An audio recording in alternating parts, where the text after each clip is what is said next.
बिस्मिल्लाहिर्रहमानिर्रहीम। Last time हम reaction of benzene पढ़ रहे थे, तो जो इलेक्ट्रोफिलिक सब्स्टिट्यूशन रिएक्शन थे वो हमारे एंड हो गए थे। मैंने पहले भी आपको पहले लेक्चर के अंदर कहा था कि हम 3 टाइप्स के रिएक्शन पढ़ेंगे। सबसे पहले इलेक्ट्रोफिलिक सब्स्टिट्यूशन रिएक्शन पढ़ने थे आपने, जो कि पढ़ लिए हैं। उसके बाद है एडिशन रिएक्शन और सबसे आखिर में जाके ऑक्सीडेशन रिएक्शन है। आज जो बात है करेंगे हम लोग वो है एडिशन रिएक्शन के हवाले से कि एडिशन रिएक्शन कैसे होता है बेंजीन के अंदर। सबसे अच्छा बहुत ही आसान रिएक्शन है, आपके पढ़े हुए रिएक्शन है, सारे के सारे पढ़े हुए रिएक्शन है। 3 रिएक्शन है। सबसे पहले रिडक्शन की उसने हेडिंग दी है, आपको पता है ये बेसिकली उसने हाइड्रोजन की टर्म में जो है ना रिडक्शन की डेफिनेशन की है, रिडक्शन को ऐड किया है, हाइड्रोजन को ऐड किया है रिडक्शन की डेफिनेशन के अंदर। रिडक्शन की डेफिनेशन यही होती है, आपको पता है addition of hydrogen is called reduction, या removal of oxygen is called reduction, या gain of electron is called reduction. तो हाइड्रोजनेशन की बात करेंगे तो addition of hydrogen is called reduction. आपको पता है ये हाइड्रोजनेशन भी उसे कहते हैं, रिडक्शन भी उसे कहते हैं, कोई भी आप नाम देख सकते हैं, ये उसकी डेफिनेशन है।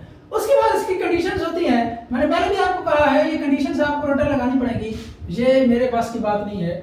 अब देखिए 2 कंडीशंस हैं। सबसे पहली बात तो ये है कि निकल यूज्ड एज अ कैटलिस्ट, कि निकल को हम कैटलिस्ट के तौर पर इस्तेमाल करते हैं और temperature should be 200 degree centigrade, 200 degree centigrade temperature होना चाहिए। ये रिएक्शन आपका पढ़ा हुआ है, पहले भी पढ़ा हुआ है।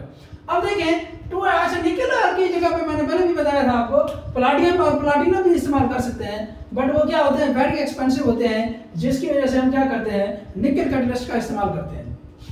अब देखें जी बेंजीन के साथ रिएक्शन की बात करते हैं। बेंजीन के साथ उसने क्या किया है 3 हाइड्रोजन के मॉलिक्यूल ऐड किए हैं, 3 H2 के मॉलिक्यूल ऐड किए। जो ही इसने 3 H2 के मॉलिक्यूल ऐड किए तो ये साइक्लोहेक्सेन बन गई। इसका नाम क्या है साइक्लोहेक्सेन। अगर ये क्वेश्चन आ जाए how can we convert benzene into cyclohexane, तो यही रिएक्शन आपने लिखना है। अब देखें इसके अंदर आप क्या है ये CH2 है, ये भी CH2 हो जाएगा, ये भी CH2 हो जाएगा, ये भी CH2 हो जाएगा, ये भी CH2 हो जाएगा, ये भी CH2 हो जाएगा। एक हाइड्रोजन हर कार्बन पे ऊपर मजीद ऐड होता जाता है। अब देखिए पहले CH जो है ना कार्बन के साथ एक हाइड्रोजन था, बेंजीन रिंग के अंदर मैंने कितनी बार ओपन करके स्ट्रक्चर लिखा है, ये भी CH है, ये भी CH है, ये भी CH है, ये भी क्या है CH है, ये भी क्या है CH है, ये भी CH है। अब एक हाइड्रोजन हर कार्बन के साथ एक मजीद ऐड होता जाता है, तो इसी वजह से ये जो डबल बॉन्ड है ये खत्म हो जाते हैं, क्योंकि कार्बन की वैलेंसी पूरी हो जाती है। तो ये स्ट्रक्चर बनता है नया बनने वाला, उसे हम साइक्लोहेक्सेन कहते हैं। अब उसके बाद बात करते हैं हैलोजिनेशन की। Addition of halogen in benzene ring is called halogenation. अब देखिए ये किसकी मौजूदगी में हो रहा होता है, सनलाइट की मौजूदगी में रिएक्शन हो रहा होता है। अच्छा हैलोजिनेशन के बारे में इलेक्ट्रोफिलिक सब्स्टिट्यूशन रिएक्शन के अंदर भी मैंने बताया था 2 टाइप्स की हैलोजिनेशन होती है। एक कैटलिस्ट की मौजूदगी में रिएक्शन होता है, वो भी एक हैलोजिनेशन है, हैलोजन जो है ना ऐड हो जाती है, जिसमें हमने बेंजीन से टॉल्यूइन बनाई थी। अब दूसरी बात ये जी, अब उसके बाद क्या होती है हैलोजिनेशन किसी भी पल के साथ बेंजीन नहीं है, वो अल्काइलेशन थी। बेंजीन के साथ कोई भी अगर अल्काइल ग्रुप पाया जाए, क्लोरोबेंजीन आप कह सकते हैं, ब्रोमोबेंजीन कह सकते हैं, वहां पे FeCl3 या AlCl3 वगैरह का हमने इस्तेमाल किया था, वहां पे जो है ना। अब यहाँ पे क्या होता है इसके अंदर ये रिएक्शन सनलाइट की मौजूदगी में हो रहा होता है। ये रिएक्शन आपका क्लास 10th के अंदर भी पढ़ा हुआ है, मैंने पहले भी आपको हैलोजिनेशन 2 टाइप की होती है, एक सनलाइट की मौजूदगी में रिएक्शन हो रहा होता है और एक क्या होता है कैटलिस्ट की मौजूदगी में रिएक्शन हो रहा होता है। जब कैटलिस्ट की मौजूदगी में रिएक्शन हो रहा होता है वो हम पहले बढ़ चुके हैं इलेक्ट्रोफिलिक सब्स्टिट्यूशन रिएक्शन के अंदर, वहां पे भी हमने ये अल्काइलेशन पढ़ी थी, यहाँ पे क्लोरीन जो वहां पे हमने ऐड की थी। अब यहाँ पे उसने ब्रोमीन की एडिशन की है, तो ये ब्रोमीन आके अटैच हो जाती है, इसका नाम है 1 2 3 4 5 6 हेक्सा ब्रोमोसाइक्लोहेक्सेन। तो ये कोई मुश्किल चीज नहीं है, ये भी रिएक्शन आपका पढ़ा हुआ है।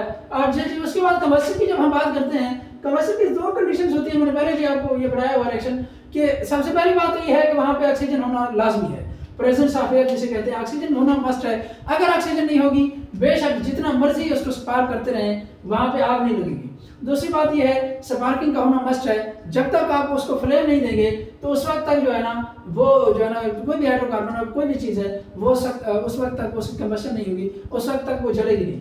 आपको पता है ऑक्सीजन जो है ना एयर के अंदर मौजूद है, एटमॉस्फेयर के अंदर ऑक्सीजन मौजूद है, लेकिन फिर भी कंबशन का प्रोसेस नहीं होता। उसकी रीजन क्या है, क्योंकि वहां पे स्पार्क नहीं है। अब कुछ ऐसे वैक्यूम पंप के अंदर आप देखें कोई ऐसी चीज ले लें जिसके अंदर ऑक्सीजन तो सॉरी स्पार्किंग आप बेशक जितना मर्जी दें, अगर ऑक्सीजन वहां पे मौजूद नहीं है वहां पे किसी किस्म की कोई कंबशन नहीं होगी। ये दो उसकी कंडीशन है, दोनों कंडीशन मस्ट है, अदरवाइज वहां पे कंबस्टन नहीं होगी। अच्छा एक और बात भी मैंने बताई थी, वेरी इंपॉर्टेंट बात थी, मैंने कहा किसी भी हाइड्रोकार्बन की, चाहे वो अल्केन है, अल्कीन है, अल्काइन है, बेंजीन है, जो मर्जी हाइड्रोकार्बन हो, जब भी उसकी कंप्लीट कंबस्टन होती है तो वो किस में कन्वर्ट हो जाती है, कार्बन डाइऑक्साइड और वाटर वेपर्स में कन्वर्ट हो जाती है।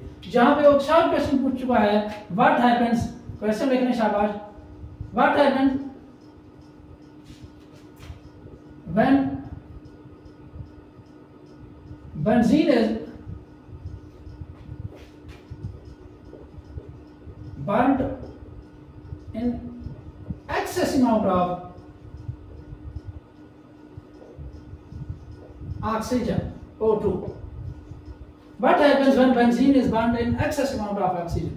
जब एक्सेस अमाउंट ऑफ ऑक्सीजन जो है ना की मौजूदगी में जब बर्न किया जाता है बेंजीन को तो कार्बन डाइऑक्साइड और वाटर बनता है। अच्छा उसके बाद एक और भी हम आगे जाके पढ़ेंगे जिसके अंदर हम इसकी कंप्लीट कंबस्टन नहीं होगी, लेकिन जो है ना हम उसको क्या कर रहे होते हैं, पार्शियली ऑक्सीजन जो है ना प्रोवाइड कर रहे होते हैं, उसके नतीजे में जो प्रोडक्ट बनती है वो कुछ डिफरेंट होती है।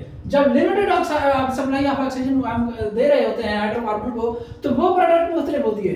ये एक्सेस अमाउंट की जो जब मौजूदगी में हम क्या करते हैं, एक्सेस अमाउंट ऑफ ऑक्सीजन की मौजूदगी में जब रिएक्शन कराते हैं, जब कंबस्टन कराते हैं किसी भी हाइड्रोकार्बन की, तो वो किस में कन्वर्ट हो जाता है, वो कार्बन डाइऑक्साइड और वाटर वेपर बनते हैं।